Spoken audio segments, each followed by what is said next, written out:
Looking for something new for breakfast? I'm Chef Michelle Bernstein. Stay where you are because I've got some of my best breakfast recipes I've ever given you.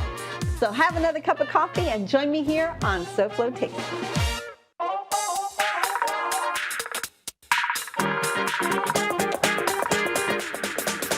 How fun is that?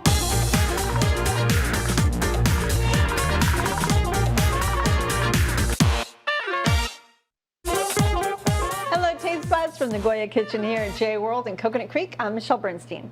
Food makers have made breakfast very easy for us. Open a box of cereal, grab a donut, or just skip it all together. Easy, but not so good. So I thought it would be fun to look back of some of my best recipes for the most important meal of the day. So let's get looking back. I think my first retro recipe is what helped me win over the producers of SoFlo Taste and pick me to host this show. It's what I made them at our first meeting. So from my first retro recipe, let's go back to 2015 and my recipe for lemon ricotta pancakes. Watch.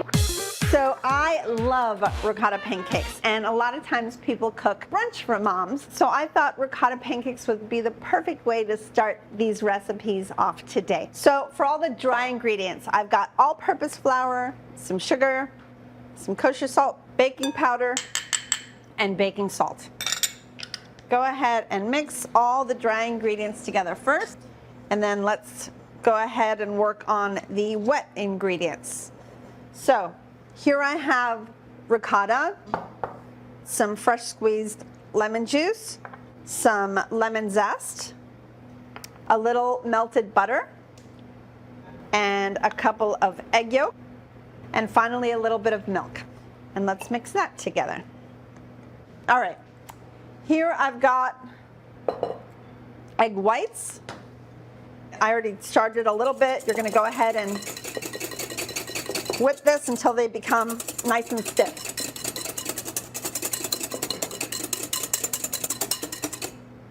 And what you want them to do is hold their shape, which, as you can see, it's pretty much holding its shape. The next thing I wanted to do was to make kind of a fun flavored topping rather than just simple maple syrup. And I love passion fruit and mango and all the wonderful tropical flavors. So you can take a little bit of either some passion fruit puree like I have here, or here I have that puree with a little bit of fresh seeds of a fresh passion fruit. And I'm actually going to add a little bit of maple syrup to it. And then we're going to have a passion fruit maple syrup. So you don't have to add any sugar to it. This is all the sugar it needs. And then you basically taste it to see where it is and see that it's just right for your palate. And then we're ready with a nice warm tropical maple syrup for mom. All right, so let's go ahead and combine everything together and make these pancakes. So the first thing I do is combine the wet into the dry. And let's mix this up. It's going to be nice and thick so that it adheres to the egg whites. Make sure you work all the flour off of the bowl. Now I have a pan already over here getting hot. I sprayed a little bit of cooking oil in there. All right, once this is combined, and like I told you, it's really nice and thick, we're going to go ahead and fold in the egg whites. And these are thicker pancakes, and they fluff quite a bit. Not only do they have the leavening agents in it with the baking soda and baking powder, but then the egg white. So let's do a nice fold. Make sure it's really well combined. You don't want to have any streaks of egg white in there. All right, so the egg white is nicely combined. Let's go ahead and make some pancakes together. I personally don't love very big pancakes like most people do. I don't know. I like a short stack of smaller, fluffy pancakes. All right, so we're going to let these cook. They should only take about a minute per side. Once they're ready, we will, of course, put that syrup on. Now let's top off these gorgeous and fluffy ricotta pancakes with passion fruit maple sauce. Isn't this lovely? It's just a little different topping that makes everything so special. I think that's kind of beautiful. That's a really good recipe, right guys? Yeah! I've made more great recipes from the way back machine, so come right back.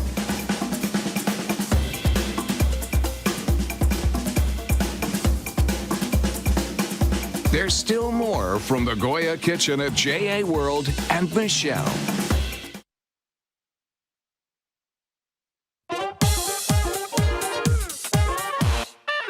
Father's Day is almost here, and if you're still looking for something to do with dear old dad, food is always a great idea.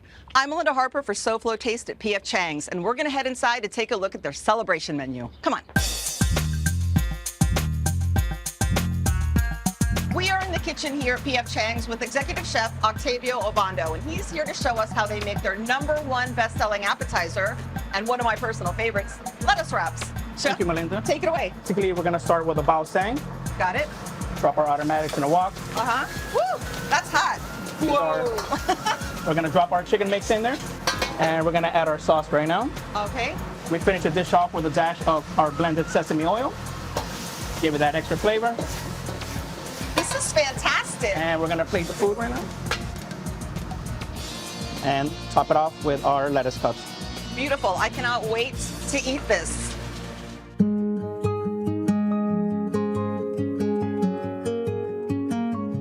I'm at the P.F. Chang's in Dolphin Mall, joined by Kenny Carrillo, who's here to walk us through the vast menu items. Tell us what we got. Yeah, and so to get started, we have something special for you. We have our Kung Pao Dragon Roll. We'll bring it to the table smoked, and then we go ahead and open it up and show for the guests here at P.F. Chang's. Look at that. That is beautiful. It's nice and smoky. Yeah, so aromatic. our Kung Pao Dragon Roll comes with sriracha on the bottom. It has a seared tuna on top. Okay. And it comes with a Cali roll right in the mixture in the middle. This looks delicious. So here we have the fried rice chicken. We have options of any protein or a variety of proteins mixed in. Here in the corner, we have our Wagyu steak. This is something you're familiar with. You just made it with Chef Octavio in the kitchen. This is our Chang's chicken lettuce wrap. Our fan favorite is the Mongolian beef here. I love the Mongolian beef. Here in the corner, we have something for those that like spice. We have our Chang's chicken. I do love spice, and I do love that chicken, but what if someone's looking for something different, a vegetarian option, or something without meat or seafood? Well, fantastic. I'm glad you asked. We have the Buddhist feast here, which is our brand new recipe. It comes with tofu as well, some Napa cabbage to give it a little crisp. We can do that stir-fried or steamed. And then one of the new options as well is our Korean glass noodles. It comes with sweet potato noodles, which is much lighter compared to any other noodles that we have in the dish. Sounds so delicious and healthy. And then we end with one of our lighter but so indulgent menu items. We have our oolong bass on a bed of spinach. And my recommendation, especially for those celebrating, always leave room for the chocolate wall, which is our 5-layer chocolate wall. This is amazing. You know, P.F. Chang's is a great place to celebrate. Yes, so we actually love celebrations. We love hosting our guests with our celebration menu and our large party menu. What's a celebration without a cocktail or a mocktail? Tell us what you have on the menu. Well, fantastic. So here we have our play on our old fashioned. It's a Japanese old fashioned with an orange twist and some smoky aromatics as well, as same as we saw earlier, delivered to the table and taken off right in front of the guests. Nice. Here we have our old classic, the Asian pear mojito, fan favorite since it came on the menu. And then our new red crane sangria has actually become the top seller for us in the entire company. We finish off with a Hachi 5251, which is actually an honor to our roots of Arizona. Hachi means 8. So when you get 85251, it's actually the zip code of our first location out in Arizona. That's so interesting. Yes, it's a light Pilsner with some lovely crisp hots to it. Kenny, thank you so much for showing us what's on the menu here at P.F. Chang's, and Father's Day is coming up. Yes, so here at P.F. Chang's, we're inviting everyone to come dine in and use our celebration, our large party menu. For that, we do have also a rewards membership. If you'd like to sign up, it gets you some points for your visits and also puts you at the top of the wait list if there is, which there will be on Father's Day. And also for those that would like to dine at home, we do our catering specialist. We deliver the food personally and set everything up for you, whether you would like it on a catering event or just personal individualized items. That's a great way to go too. But I suggest coming in for this great wall of chocolate. What better way to celebrate? Exactly. Can't go wrong. There you go. Thank you, Kenny. Thank you. Welcome back to SoFlo Taste. My next retro recipe is from July of last year. It was from a SoFlo Taste show entitled No Rush Breakfast. So watch and then carve out some time to make my creamy grits with poached egg and pancetta. Enjoy. We are going to make cheese grits with poached eggs and crispy pancetta. First, I want to teach you how to make good grits. I love the combination of milk and chicken stock. If you don't want to use chicken stock, you can use water or vegetable stock. But these two, to me, make the perfect combination of grits. And just so you know, it's like 1 to 5, 1 to 6 grit to liquid. You really need a huge amount of liquid for a small amount of grit. So if you think you're going to go even amounts or even 2 to 1 or 3 to 1, it's not going to happen. You're not going to get that beautiful creaminess of a grit that you're looking for. So let me show you what I do. I'm going to go ahead and heat that up. I'm going to add a couple tablespoons of butter. I'm going to add a nice amount of salt because we need this to taste good so that the grit can kind of cook in this flavorful liquid. Also, the milk makes it really creamy. If you want to go a step further, you can absolutely add either half and half or heavy cream to this. But it's really going to be a thick, heavy, creamy grit, where I like the milk and the chicken stock because to me it just makes it more flavorful. Once that comes up to temperature and just almost boils, bring it down to a simmer and then go ahead and take a whisk and kind of like polenta, you're just going to little by little shake that into the liquid and keep stirring, stirring, stirring, stirring, stirring. Eventually, when that starts to thicken, you're going to want to switch that to a wooden spoon or a rubber spatula. And you're going to let that go at a very low simmer until it really thickens up and starts to really cook. And that takes a good 20 to 25 minutes. But after that's done, what I like to do to make it even more creamy and fine is I put it on the lowest possible heat. And if my burner happens to be a gas burner, I put it on like a little metal plate like this. It's like a little baking tray, but it has to be metal. And I put it underneath the grit so that it's even less hot. And it's just that barely, barely small flame covered. We'll just let it sit there for another good 20 minutes and then you have something beautiful. And let me show you what that looks like. This is just this gorgeously creamy, thick grit. And it's just ready to eat. Now, I take it a little bit further as I take everything and I put a little bit of cheddar cheese into it. This is freshly grated cheddar cheese. You can add whatever cheese you like or no cheese at all. It's really up to you. But I personally love cheesy grits, especially in the morning. And this is thin slices of pancetta, which you can either buy at the supermarket, you can ask them to slice it for you at the deli counter, or you can find them already sliced.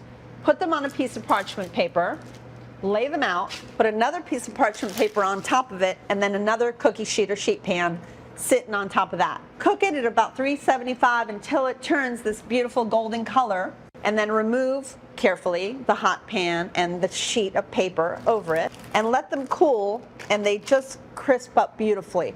It's like a little chip of bacon, or in this case, pancetta. The difference is bacon is smoked and cured, pancetta is just cured. It's not smoked. So let's take a couple pieces of this beautiful pancetta.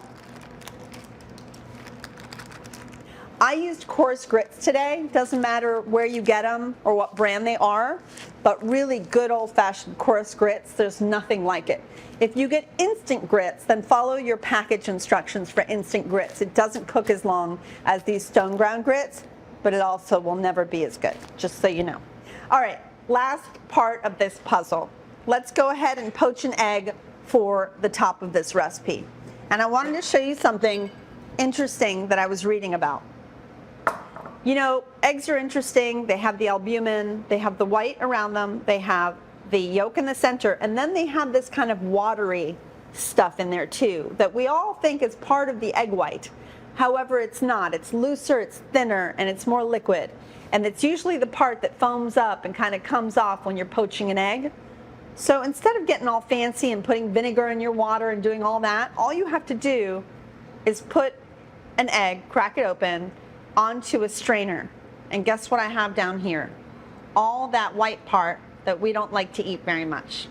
So this can go into some simmering water, or we're going to poach this like we just would a normal egg. The only thing that I'm missing in my grits is pepper. I like a lot of black pepper in my grits. Some people like hot sauce, which is also absolutely delicious in their grits. So I'm going to go ahead and add a really good amount of pepper in here. And I do it at the end when my cheese is already in there. Okay, now it's the way I like it. Let's go ahead and stir that around, and these are look at how beautifully cheesy these are.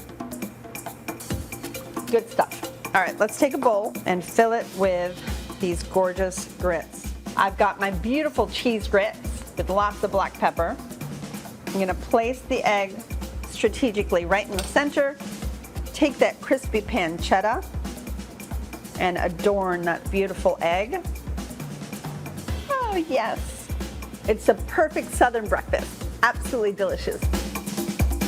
That's a great recipe. Family and friends love it. Come right back so I can give you more recipes from past shows. But before you go, scan this QRC code. It takes you to the SoFlo Shows page.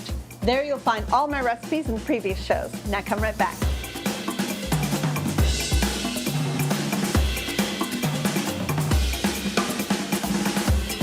SoFlo Taste will return right after this.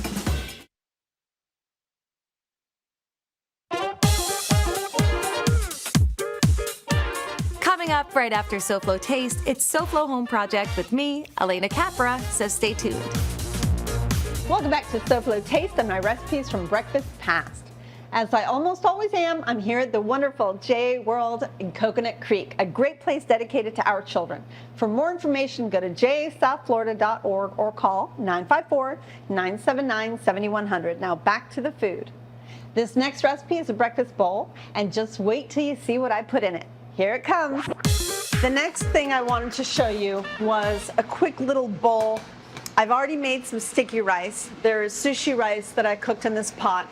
Here I have a pot of water. I just add a little bit of vinegar. I'm gonna add a little bit of soy to that. I wanted to try to poach an egg with the soy sauce to make it a little bit dark and have that kind of salty brininess to it. I've got a beautiful piece of smoked salmon. Obviously not the thinner sliced salmon. This is a thicker piece of smoked salmon, but it is cold smoked. But I'm gonna go ahead and cut that into some slices. Let's go ahead and place that right here because that's going to go next to our rice. Here I have some cucumbers that I thought I'd do a quick pickle with. I'm going to add a little bit of sesame oil, a little bit of rice wine vinegar, a tiny bit of red crushed chili flake, some salt, and some toasted sesame seed, and just mix that up. So far I've got 3 ingredients ready: the rice, the salmon, and the cucumber. I have a little bit of fresh dill that I thought would be a lovely touch. So a gorgeous piece of avocado, maybe we'll do about a half of one. These are just little pieces of nori, seaweed, and I thought it would be a nice little touch to put these on the bowl as well. So I'm going to go ahead and poach an egg. I'm actually just going to do one. All right. So here is our gorgeous sushi rice. You can go to any Asian market, or some grocery stores I know carry sushi rice.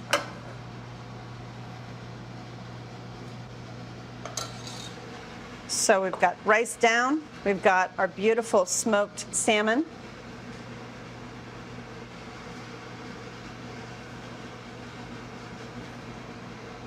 An avocado, some pieces of the cucumber, so our quick pickle. Obviously it's smoked salmon, so it goes beautifully with dill. And then we've got our nori, just like so. And the egg is ready.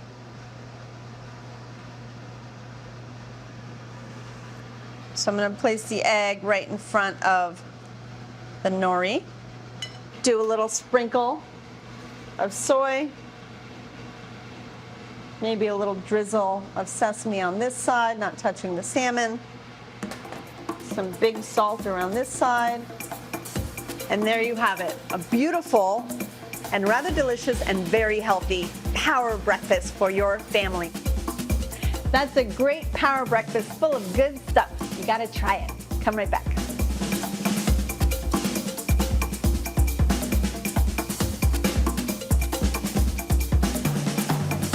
SoFlo Taste will return right after this.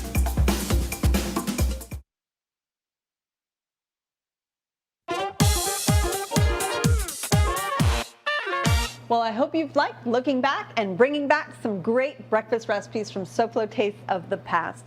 Have you got fruit and veggies about to go bad? Well, join me next week because I can make good out of bad, or almost bad. I'll give you recipes to save some of that produce from going to a landfill. That's SoFlo Taste next time here on the one and only Local 10. Now we welcome Elena Capra to SoFlo Taste. Good morning, Elena. What's up next on SoFlo Home Project? Hi, Michelle. Good morning. So today we're coming to you from Hialeah as we tour a beautiful lighting showroom and production facility. Coming up on SoFlo Home Project, we take a look at the design and artistry of creating decorative lighting fixtures for the home. Thanks, Elena. Looks great. So, my taste buds, I wish you a good week, and I'll see you then. Goodbye, mwah, and very good taste.